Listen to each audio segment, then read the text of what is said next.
Selamat pagi anak-anak kelas 1. Yuk kita lanjutkan belajarnya ya.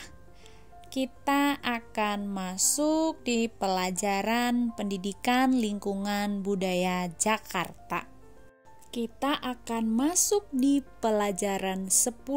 Silahkan anak-anak buka buku cetaknya halaman 91.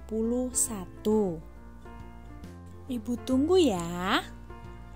Pada pelajaran 10, kita akan belajar tentang bencana banjir. Jakarta sering kali terkena banjir pada musim hujan. Banjir sangat merugikan banyak orang. Padahal banjir dapat dicegah dengan bermacam cara. Apakah daerah tempat tinggalmu pernah terkena banjir? Yuk pelajari cara pencegahannya. Dengarkan cerita berikut ini. Semalam hujan sangat lebat hingga pagi hari. Didu dan Lela tidak bisa berangkat sekolah.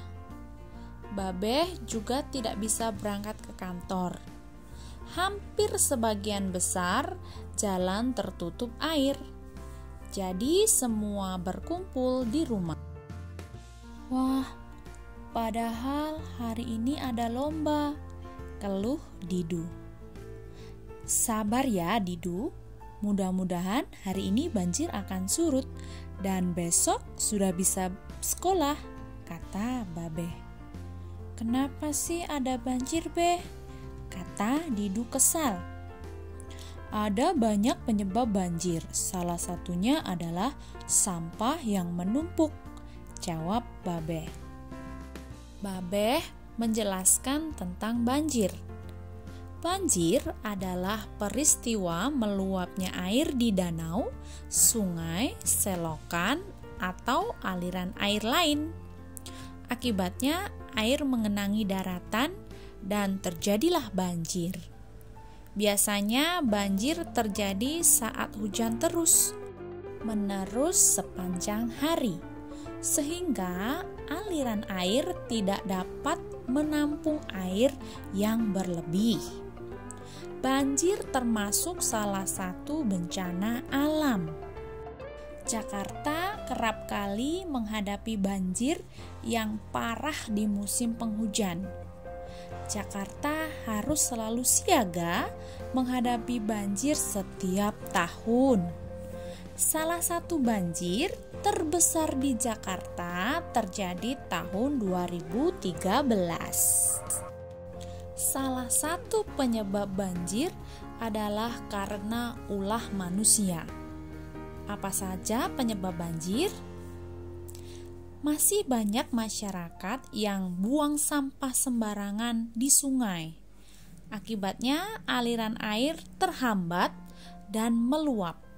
Sungai tidak mampu menampung air karena terlalu banyak sampah. Curah hujan yang tinggi pun menjadi penyebab banjir. Hujan yang terus-menerus menyebabkan air melimpah dan tidak tertampung di sungai. Berikut ini penyebab banjir lainnya. Yang pertama, banyaknya rumah di sepanjang sungai sehingga sungai menjadi sempit. Kedua, perumahan dan bangunan beton yang mengurangi daerah resapan air. Daerah resapan air adalah daerah masuknya air dari permukaan tanah. Kemudian yang ketiga, hutan-hutan yang ditebang tanpa ditanam kembali hingga gundul. Anak-anak, rumah Safei terkena banjir. Semua baju, seragam, dan buku pelajaran basah terkena air. Safei sekeluarga terpaksa mengungsi di aula kelurahan. Didu dan Lela ingin sekali membantu Safei. Babeh dan Emak setuju untuk menolong. Didu dan Lela membawa buku pelajaran untuk Safei. Emak membawa makanan dan minuman. Babe membantu ayah Safei membersihkan rumah. Banjir sangat merugikan banyak orang. Banyak sekali akibat buruk dari banjir. Berikut beberapa akibat dari banjir. Yang pertama, banjir menyebabkan banyak bibit penyakit. Kedua, hilangnya harta benda. Ketiga, pertanian, tanaman, atau ladang banyak yang rusak. Keempat, menimbulkan korban jiwa.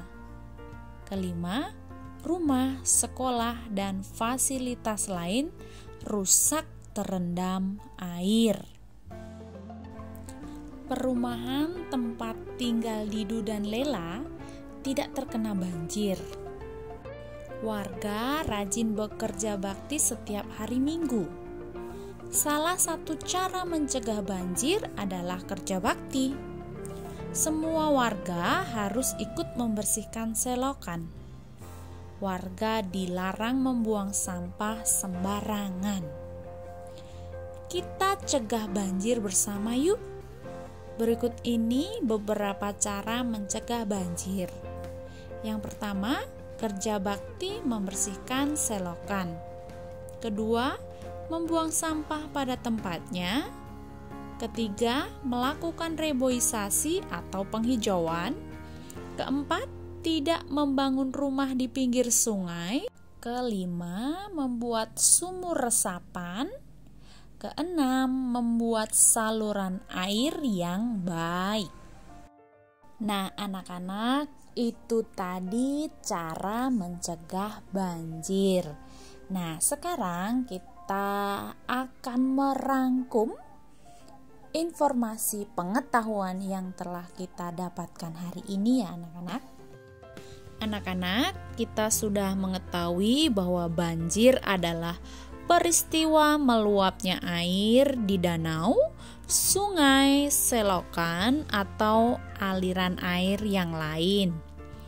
Kedua, penyebab banjir adalah buang sampah sembarangan, curah hujan tinggi, bangunan di pinggiran sungai, banyak bangunan hingga mengurangi resapan air, dan hutan yang ditebang. Ketiga, akibat banjir adalah banyak bibit penyakit, kehilangan harta benda, pertanian, tanaman, atau ladang menjadi rusak. Kemudian, banjir menimbulkan korban jiwa serta rumah, sekolah, dan fasilitas lain rusak terendam air. Dan keempat, cara mencegah banjir adalah kerja bakti, buang sampah pada tempatnya, penghijauan, dibangun sumur resapan, dan ada saluran air yang baik. Nah, anak-anak, selesailah sudah pembelajaran kita hari ini tentang banjir. Semoga apa yang kita ketahui hari ini kita dapat terapkan dalam kehidupan sehari-hari. Jangan lupa untuk membuang sampah di tempatnya. Terima kasih anak-anak atas perhatiannya dari awal hingga akhir. Semoga kita dapat berjumpa lagi di video berikutnya. Sampai jumpa. Selamat siang.